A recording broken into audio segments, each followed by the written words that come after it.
राम राम मित्रांनो, शित्रूमधला बघा दगडानं पाया भरून सगळा झालाय. आता ग्रेड टाकायचा असल्यामुळं गाडा बघा मस्तपैकी गाडीला बांधलाय आणि तिकडं जाताना एवढं दचकायत का नाही त्या रोडला. त्या दचक्यातनं कसं तर म्हणजे हळूहळू आपलं जावं. आणि आमचं साथीदार पण माझ्या मागणं आहेत बघा. एकदा असं बघा पोचलो मी शित्रूरमध्ये पोचल्यानंतर हा बघा दगडानं आम्ही भरलेला पाया. आता याच्यामध्ये ग्रेड टाकायचा आहे. तर मला सुरेश दादांचा फोन आला. म्हणजे तर आपल्या घराचा दरवाजे बसवतात, कारण वास्तुशांती असल्यामुळं दरवाजेही बसवलंच पाहिजे ती.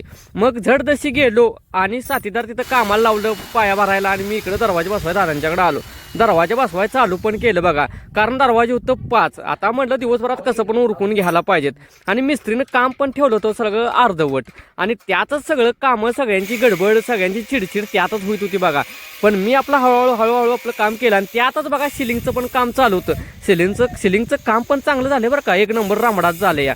आणि त्यात सगळ्यांची गडबड. लगेच मी साथीदारांनी फोन केला, तिथलं काम राहू द्या, इकडे या. मग साथीदार पण लगेच आलं आणि फरशीचं काम दादांचं पूजेचं ओकेच सगळं केलं. कसं रामडाचं नादच नाही करायचा.